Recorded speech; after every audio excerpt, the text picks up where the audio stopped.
పొద్దున్న 4:15 మన steel plant melting shop 1 దగ్గర ఒక సడన్ ఎక్స్ప్లోజన్, లిక్విడ్ మోల్టెన్ స్టీల్ని పట్టుకుని ఒక బకెట్ లాంటిది ఉంటుంది, దాని ల్యాడర్లో అది బ్లాస్ట్ అయింది.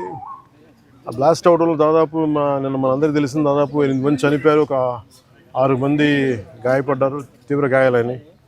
సో వాళ్ళు 2 క్రిటికల్ కండిషన్లో, 6 మంది ఇంకా మేజర్ క్రిటికల్ కండిషన్లో ఉన్నారు. ఇంకా వాళ్ళు ఎలా ఉంటుందని మనస్ఫూర్తిగా మేము బాగుండాలని ఆకాంక్షిస్తున్నాం. వాళ్ళని కూడా పరామర్శకెళ్తాను. అలాగే ఇంకొక 2 ఇప్పుడే ఇందాక కిమ్స్లో చూసి రావడం జరిగింది. వాళ్ళ ప్రాణాపాయానికి బయటపడ్డారు. ఇప్పుడు ఇందాక లోపలికి పోయి మొత్తం చూస్తూ ఉంటే కార్మికులు కూడా కొంతమంది ఇంటరాక్ట్ అయ్యారు. సో వాళ్ళతో కూడా మాట్లాడుతుంటే ఎలా జరిగింది ఏంటి అంటే, వాళ్ళు అంతకు ముందు రోజు కూడా ఇంకా పక్క దాంట్లో ఇలాంటిది ఏదో జరిగింది, కానీ అది నైట్ టైం ఎవరు లేకపోవడం వల్ల ఒక తెలియలేదని అన్నారు. ఇది బేసిక్, ఇది ఎంత సేఫ్టీ ప్రోటోకాల్స్ ఎంత జరిగినాయి, ఎంత మెయింటైన్ చేస్తారు సేఫ్టీ ప్రోటోకాల్స్. అలాగే మేజర్ కనిపించేది అప్గ్రేడేషన్ ఆఫ్ స్టీల్ ప్లాంట్ మేజర్గా చూస్తుంటే ఇప్పుడు దాకా నేను దారిలో నిన్న నుంచి అడుగుతూ ఉన్నాను, అసలు ఇలాంటి సంఘటన ఎక్కడైనా జరిగిందా, ఇంతకుముందు జరిగిందా అంటే లాస్ట్ 33 years 36 yearsలో ఎక్కడ జరగలేదు ఇలాంటి ఇన్సిడెంట్ అని చెప్తా ఉన్నాను నాకు వచ్చిన ఇన్ఫర్మేషన్. ఇలాంటి పర్టికులర్ స్టీల్ ప్లాంట్ బిలాయ్ ఉంది, కానీ మిగతా అన్ని కొంచెం డిఫరెంట్ స్టీల్ ప్లాంట్స్, వాటి మెషినరీ కానీ వాటి అప్గ్రేడేషన్ కానీ కొంచెం డిఫరెంట్గా ఉంటుంది. దీనికి లాగా ఉండేది ఒక బిలాయి తప్ప మిగతాయి కొత్తగా ఉంటాయి. అదే ప్యారలల్గా మిగతా చోట్ల ఎక్కడ జరుగుతున్నాయని. చైనాలో కూడా జరిగింది, కానీ ఇంకొక ఫ్రాన్స్లో కూడా జరిగింది, కానీ ఇలాంటి సంఘటన అయితే జరగలేదు. ఈ పర్టికులర్ ల్యాడల్, ఈ మోల్టెన్ లావాని క్యారీ చేసే బకెట్, ఏమన్నా చేసే ల్యాడల్ అనే బకెట్ ఇప్పుడు బ్లాస్ట్ అవటం చూడలేదు, ఇప్పుడు జరగలేదని చెప్తా ఉన్నారు. అక్కడ ఒక డిఫరెంట్ బ్లాస్ట్ జరిగినాయి, బట్ ఈ కైండ్ ఇప్పుడు జరగలేదు. అందుకని ఇప్పుడే బొకారో స్టీల్ ప్లాంట్ నుంచి నాకున్న ఇన్ఫర్మేషన్, ఒక 3 men కమిటీ ఒకళ్ళు వచ్చి ఫామ్ చేస్తే వాళ్ళు ప్రిలిమినరీ ఇన్వెస్టిగేషన్స్ కూడా వస్తారు.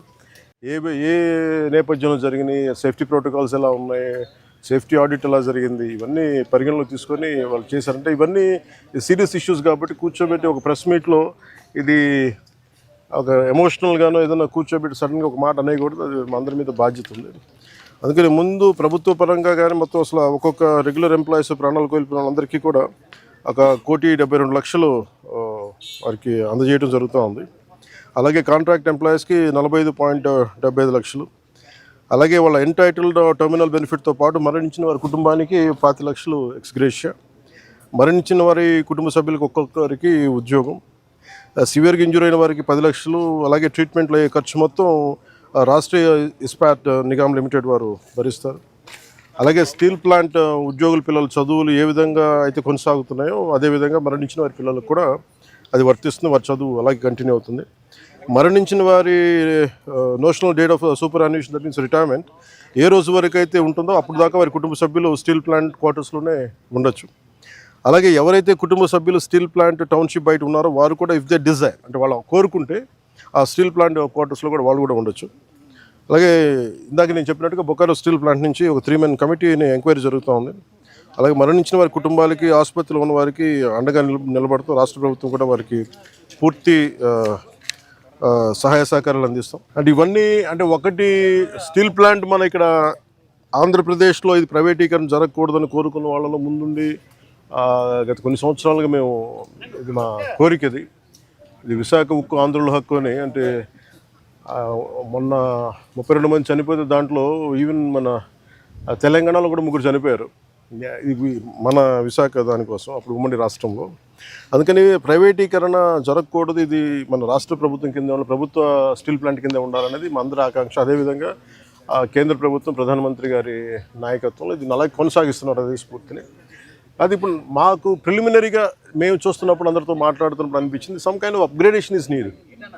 అలాగే క్యాప్టివ్ మైండ్స్ ఉండాలి అంటే ఇది ఏ స్థాయిలో ఎందుకు జరగలేకపోతుంది అని అనడానికి, అంటే ప్రభుత్వ పరిశ్రమలు కానీ ఎందుకు కాయలా పడుతున్నాయి, ఎందుకు వెనకబడుతున్నాయి అంటే ఆఫ్కోర్స్ సర్టన్ మేనేజ్మెంట్ ఇష్యూస్ కావచ్చు, లేదంటే ఓవర్ ఎక్సెసివ్ లోడ్ ఏదైనా ఉందా, ఇవన్నీ ఎందుకంటే కూర్చోబెట్టి ఒక కోణంలో నుంచి ఒక దృక్కోణం నుంచి చూస్తే సరిపోదు. సో దీనికి సంబంధించి నేను ఇందాక మన సోదరులు మనోహర్ గారితో మాట్లాడుతూ ఏం చేద్దామంటే ఒక్కసారి నేను స్టీల్ ప్లాంట్ కార్మికుల అసలు ఏంటి మీరు స్టీల్ ప్లాంట్ గురించి మీ అభిప్రాయాలు ఏంటి, మీ సమస్యలు ఏంటి అనేది నేనే ప్రత్యేకించి ఈ గొడవ కొంచెం వీళ్ళందరికీ మన మెడికల్ ట్రీట్మెంట్ అంతా అయ్యి కొన్ని రోజులు అయ్యాక ఖచ్చితంగా నేను నేనే కాల్ఫర్ చేస్తున్న ఒక మీటింగ్.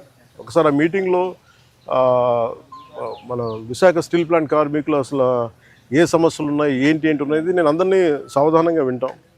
అది దాని రౌండ్ టేబుల్ అంటామా, లేదంటే కూర్చోబెట్టేది వారి ఒక ఇంటరాక్షన్ కార్యక్రమం ఏ పేరు పెట్టినా కానీ దానికి నేను ఖచ్చితంగా నేను ఒక్కసారి ఆ మీటింగ్ నేనే నా ఆధ్వర్యంలో నేను ఆర్గనైజ్ చేసి ఒకసారి అందరికి వింటాను. ఈలోపు మనందరం చేయగలిగేది పోయిన ప్రాణాలకి ఎంత విలువ ఇచ్చినా కానీ తిరిగి తీసుకురాలని వారి కుటుంబ సభ్యులకి నా ప్రగాఢ సానుభూతిని తెలియజేస్తూ రాష్ట్ర ప్రభుత్వం ఇప్పుడు సహాయ సహకారాలు అందిస్తూ ఉంటుంది. స్టీల్ ప్లాంట్ ఇలాంటి భవిష్యత్తులో ఇలాంటి పునరావృతం కాకుండా ఉండాలి అనేది ನಮ್ಮ అందరి ఆకాంక్ష. కాకపోతే ఇది మేము ఒక బలమైన పాలసీలు చేయగలం, కానీ నేను ముందు నుంచి పరవాడ కానీ వైజాగ్ చుట్టుపక్కల ప్రాంతాల అనకాపల్లిలో కానీ ప్రతి 5-6 నెలలకి ఒక 8 నెలలకు ర్యాండమ్గా ఒక సంవత్సరానికి 2 సార్లు ఏదో ఒక చోట ఇలాంటి సంఘటనలు జరుగుతూ ఉన్నాయి. ఇది కొంచెం అలామింగ్గా ఉంది నాకు.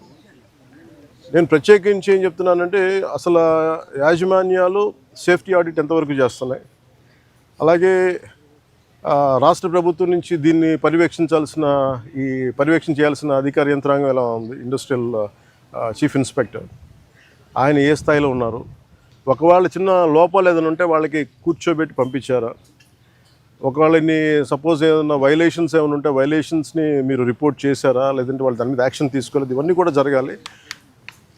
అంటే నాకు ఇందాక చెప్పినది ఎంతవరకు వాస్తవాలు నాకు తెలియదు, జస్ట్ ఒక ఆన్ హ్యాండ్ ఇన్ఫర్మేషన్ చెప్తా ఉన్నాను. ఇక్కడ వైలేషన్స్ ఉన్నాయి, మేము ఒక ఫ్యూ మంత్స్ బ్యాక్ చెప్పాం, 6 months బ్యాక్ ఒకటి తెలియజేసాం, ఎవరో రెస్పాండ్ అవ్వలేదు అంటే మాకు ఏమనిపించిందంటే ఆన్ ఫేస్ వాల్యూ తీసుకోలేము ఇవన్నీ. సో అందుకనే దీనికి కీలకమైన కారణాలు ఏంటి, the exact causes and investigation detail enquiry has been initiated to ascertain the reasons and fix responsibility. అంటే ఎవరైతే నాకు ఆఫ్ హ్యాండ్గా చెప్పారో ఇవన్నీ కూడా కమిటీకి నివేదిక ఇచ్చినప్పుడు ఖచ్చితంగా దాంట్లో పరిగణలో తీసుకుంటారు. ఎందుకంటే ఇది కూర్చోబెట్టి నేను ఇది పొలిటీషియన్స్ కానీ లేదంటే నా పదవి నాలాంటి అంటే దీనికి మేము పై స్థాయి నుంచి చూడగలం తప్ప దీన్ని లోతుపాతులు అర్థం చేసుకునే ఒక అధ్యయన బృందమే వాళ్ళు దీంట్లో ఎక్స్పర్టీస్ ఉన్న వాళ్ళే మాట్లాడాలి దీని గురించి. కాకపోతే నా ఇంటెన్షన్ ప్రతిసారి ఏంటంటే ప్రతిసారి ఇలాంటి దుర్ఘటన జరిగినప్పుడల్లా మనం బాధపడుతున్నాం, కానీ పునరావృతం కాకుండా ఏమేం చేయగలగాలి, ఎలాంటి చర్యలు తీసుకోవాలి, ఇది మటుకు ఇది నిరంతర పహారా. ఇది అంటే ఇది ఒకసారి నిర్లక్ష్యం కూడా కాకపోవచ్చు, ఒకసారి మెటల్స్ వాటి తీసుకునే వాటి ప్రభావం ఎలా ఉంటుంది, వాటి యాక్షన్ ఎలా ఉంటుంది, వాటి రియాక్షన్ ఎలా ఉంటుంది, always it is certain accidents జరుగుతూ ఉంటాయి. It always surprises. అంటే ఎంతమంది మేధావులు కూర్చున్నా కానీ శాస్త్రవేత్తలు కూర్చున్నా కానీ వాళ్ళు ఎప్పుడు అర్థం చేసుకోవడానికి ఒక కొత్తది సంఘటన జరుగుతూ ఉంటుంది. ఆ కోణంలో కూడా చూడాలి దీన్ని. ముఖ్యంగా కెమికల్ ఇండస్ట్రీస్ కానీ పరవాడలో కానీ ఇవి ఒకటికి యాజమాన్యాలు 1కి 10 సార్లు చూసుకోవాలి. అందుకని ఇలాంటి పునరావృతం కాకుండా ఉండాలని మనస్ఫూర్తిగా మేము అందరం కోరుకున్నాం. మరోమారు నేను మీకు మాటిస్తున్నాను, స్టీల్ ప్లాంట్ కార్మికులందరితో కూడా నేను ప్రత్యేకించి కూర్చుంటాను. ఒక అవసరమైతే ఒకే రోజు అందరూ తీసుకోలేను కాబట్టి ఒక కనీసం అటెస్ట్ ఒక 4-5 గంటలు కూర్చుంటాను. ఇంకే నీడెడ్ అవసరం అనుకుంటే ఇంకో రోజు కూడా దీన్ని ఎక్స్టెండ్ చేసుకొని నేను దీని మీద నేను మీ సమస్యను సంపూర్ణంగా అర్థం చేసుకోవడానికి దాన్ని ముందుకు తీసుకెళ్తాను. ముందు ఇదంతా అవనివ్వండి. అంటే ఇప్పుడు ఈ కమిటీ అయింది ఏం లేదంటే నాకు రేపేం చెప్పేసి ఎల్లుండి నేను చెప్పేసి, కానీ నాకేంటంటే ఇప్పుడు కమిటీ వస్తుంది కదా బుకారం స్టీల్ ప్లాంట్ నుంచి. ఆ కమిటీ అంతా వచ్చిన తర్వాత ముందు దీని మీద ఒక సంపూర్ణమైన ఒక స్పష్టత వచ్చిన తర్వాత దాని తర్వాత తీసుకుంటాం.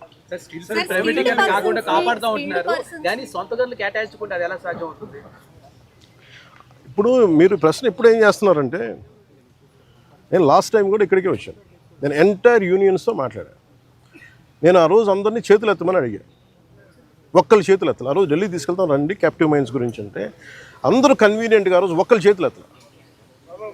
అంటే మీరు ఇండివిజువల్ పార్టీ పాలిటిక్స్ మీరు కలెక్టివ్గా స్టీల్ ప్లాంట్ మాది అనుకున్న irrespective party verticals or wing verticals పక్కన పెడితే మీరు స్టీల్ ప్లాంట్ కార్మికులు బాగు కోరుకోవాలి, ఇది బాగుండాలి, ఇది విశాఖ ఉక్కు, ఇది ఆంధ్రుల హక్కు అనే మీరు పదాన్ని నిజంగా మీరు ముందుకు తీసుకెళ్ళాలి స్ఫూర్తినంటే నేను ఆ రోజున ఇదే దాంట్లో గత వైసీపీ ప్రభుత్వం ఇది అమ్మేస్తానంటే మేము వచ్చి కూర్చొని కొట్లాడాం దీనికి. అదే దాన్నే నివేదిక రూపంలో నేను మన హోంమంత్రి గారికి తెలియజేశాను. అది మీరు చూస్తే వెంటనే దాన్ని ఆ ప్రైవేటీకరణ కూడా ఆగి ఈరోజు ఇక్కడికి వచ్చింది. ఇది మేమందరం సమిష్టిగా చేసాం, మాట్లాడాం. కాకపోతే ఏమవుతుందంటే దీన్ని క్యాప్టివ్ మైండ్స్ అంటే మరి ఇంతకాలం ప్రాబ్లం ఏమవుతుందంటే సార్, మీరు మాట్లాడుతున్నప్పుడు నన్ను అడగగలరు. అంటే మీరు సమస్యలు మోసేవాడి మీద మీరు ఒక పంచింగ్ బ్యాగ్ లాగా అంటే మీరు అంటున్నారు కానీ జనరల్ నేను జస్ట్ ఒక పర్సెప్షన్ చెప్తా ఉన్నా. ఎవరైతే బాధ్యతలు తీసుకుంటారో వాళ్ళ మీద ఎక్కువ ప్రశ్నలు వస్తాయి తప్ప అడగాల్సింది ఎవరు? ఒక 5 సంవత్సరాల నుంచి వాళ్ళు ఉన్నారు. దానికి ముందు కాంగ్రెస్ ప్రభుత్వం ఉంది, ఆల్మోస్ట్ క్లోజ్ టు 10 years.